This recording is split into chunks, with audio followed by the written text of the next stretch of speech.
Bienvenue sur Africa 24 dans cette nouvelle édition du Non-Stop Info. Voici les titres de l'actualité. La plateforme de Moïse Katumbi Ensemble pour le changement reconnaît finalement Félix Tshisekedi comme président de la République démocratique du Congo, mais le regroupement politique entend jouer le rôle de contre-pouvoir. 4 pays d'Afrique subsaharienne vont bénéficier d'un financement global de 6 millions de dollars en faveur du développement des start-up technologiques de la part de la Société financière internationale. Tous ces États sont anglophones, vous les découvrirez dans cette édition. Et la poussée démographique en Égypte inquiète les autorités. Un programme de sensibilisation des contrôles des naissances a été mis en place. Objectif, réduire le taux de fécondité à 2,4% d'ici 2030 contre 3,5% actuellement. Mais tout d'abord au Nigeria, les élections générales du 23 février donnant le président sortant Muhammadu Buhari vainqueur avec 56% des voix ont connu l'annulation de plus de 3% des suffrages selon la commission électorale suite à des dysfonctionnements constatés. Ces annulations concernent plusieurs sites où les 2 principaux partis, à savoir l'APC de Muhammadu Buhari et le PDP de Atiku Abubakar étaient au coude à coude. Un audit a été demandé par plusieurs plateformes de la société civile. Le parti de Atiku Abubakar, arrivé en 2e position à l'élection présidentielle, envisage de déposer des recours devant la Cour suprême. Le mouvement politique Ensemble pour le changement, lancé par l'opposant Moïse Katumbi, reconnaît finalement Félix Tshisekedi comme président de la République démocratique du Congo. Lors d'un point presse tenu le 26 février à Kinshasa, Pierre Lumbi, vice-président du regroupement politique Ensemble et ancien directeur de campagne du candidat malheureux Martin Fayulu, a affirmé vouloir désormais jouer son rôle de contre-pouvoir. Reportage de notre correspondant Jacques Mboka. Ensemble pour le changement, la plateforme de Moïse Katumbi a pris acte de l'investiture de Félix Tshisekedi comme président de la République démocratique du Congo. Dans un point de presse tenu ce mardi 26 février à Kinshasa, Pierre Lumbi, vice-président de cette coalition, mais aussi ex-directeur de campagne de Martin Fayulu, a fixé l'opinion. Ensemble constate que Tshisekedi a été investi par la Cour constitutionnelle comme président de la République. C'est une réponse très claire. Ensemble fait partie de la MOCA qui a soutenu la candidature de Martin Fayulu à la présidentielle du 30 décembre 2018. En prenant acte de l'investiture de Félix Tshisekedi, la plateforme de Moïse Katumbi se détache du combat sur la vérité des urnes que mène la coalition La MOCA.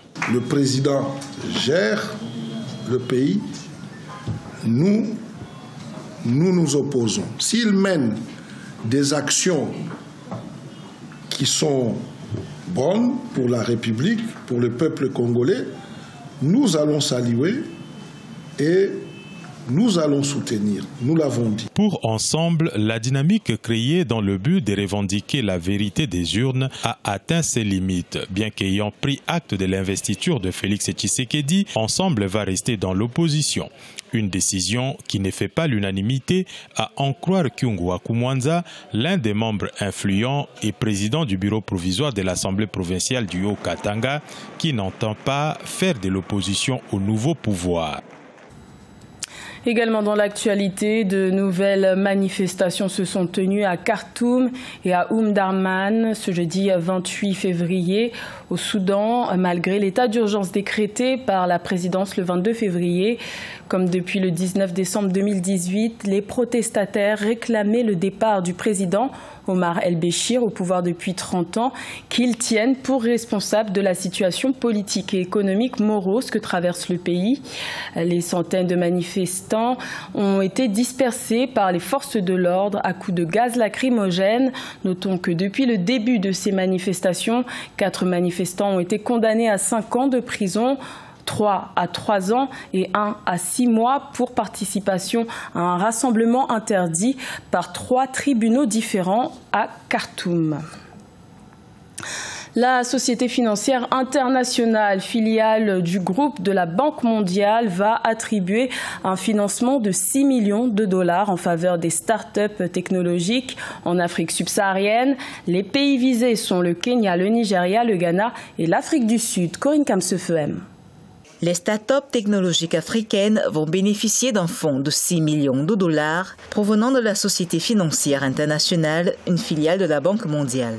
Les pays bénéficiaires sont le Kenya, le Nigeria, le Ghana et l'Afrique du Sud. C'est la société Tide Africa qui assurera la gestion de ce fonds. Elle sera également responsable de l'identification des start-up bénéficiaires. La majorité des investissements TIDE sera concentrée en Afrique anglophone, Kenya, Nigeria, Ghana et Afrique du Sud, et l'allocation restante sera déployée dans d'autres pays d'Afrique occidentale, orientale et australe, avec une concentration sectorielle sur les services à la consommation, les services financiers et technologies d'entreprise. Pour la Société financière internationale, il est question de garantir la durabilité des jeunes entreprises innovantes en les aidant à surmonter le défi du capital d'amorçage qui, dans la plupart des cas, est souvent inadéquat. Au-delà du financement, les experts préconisent d'autres clés pour de bonnes performances. Il y a plusieurs facteurs qui, tout en étant promettants pour le développement des startups, il y en a également qui sont encore des défis au-delà du financement, notamment la compétence du fondateur sur les aspects de transformer une innovation en un produit qui peut largement se multiplier ou être vendable auprès des consommateurs ou des entreprises. De façon globale, 210 start-up africaines ont bénéficié d'importants financements en 2018, estimés à 334,5 millions de dollars. Cette même année, la Société financière internationale a investi au total 23 milliards de dollars pour les pays en développement. Au Togo, les propriétaires de véhicules à moteur possédant une plaque d'immatriculation nationale doivent s'acquitter d'une taxe depuis le 1er janvier 2019. Les bénéfices de cette taxe viendront renforcer les recettes des postes de péage pour l'entretien du réseau routier. Reportage de notre correspondante Emefa Kofi. Entrée en vigueur depuis janvier 2019, la taxe sur les véhicules à moteur est désormais appliquée au Togo. Les véhicules affectés au transport de personnes devront payer chaque année entre 10 000 et 60 000 francs CFA. Ceux affectés au transport de marchandises entre 65 000 et 130 000 francs CFA. Les motocyclettes d'une puissance de plus de 125 cm3 auront à payer 40 000 francs une fois pour toutes à la première immatriculation. Les conducteurs font un effort pour payer les péages. Le produit de ces péages ne peut contribuer qu'à l'aménagement de 40% des routes que nous avons au niveau du Togo. Donc les 60%, il faut les rechercher. C'est pour cela que le législateur a trouvé bon d'instituer la TVM, la taxe sur les véhicules à moteur. Sont exonérés de la taxe sur les véhicules à moteur, les motocyclettes de 125 cm3 et moins, les véhicules des représentations diplomatiques ou consulaires, les véhicules des forces de l'ordre et de sécurité, les ambulances, les engins à usage agricole, les véhicules d'essai des maisons concessionnaires. Il faudrait que les fonds qui sont destinés à l'entretien routier, que ça se fasse vraiment. En ce moment-là, les Togolais auront confiance à la mobilisation financière dont on nous parle. La Ligue des consommateurs du Togo entend faire des recommandations à l'Office togolais des recettes en fonction du pouvoir d'achat des Togolais pour une éventuelle revue à la baisse de la taxe sur les véhicules à moteur. 85% du montant de cette taxe est destiné à la Société autonome de financement de l'entretien routier. En Égypte, le gouvernement a mis en place une campagne de sensibilisation pour la planification familiale, le contrôle de naissance. Le but étant de limiter les familles à 2 enfants par foyer pour une meilleure prise en charge.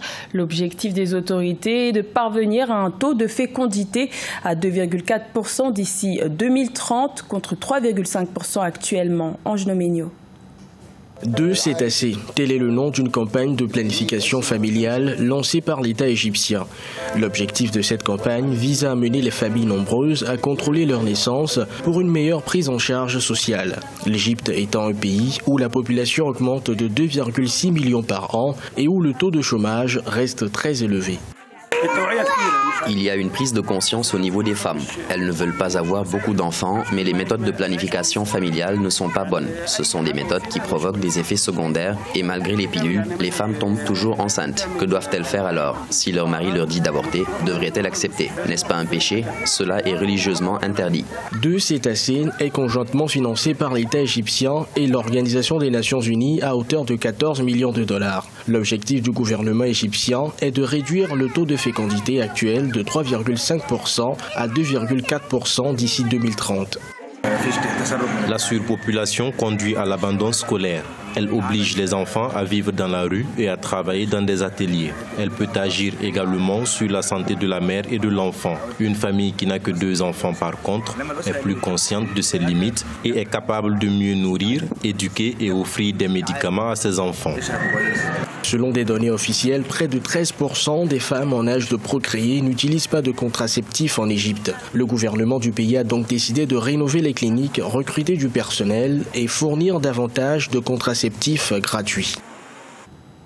C'était le journal de la rédaction. Merci de l'avoir suivi. L'information continue sur Africa 24.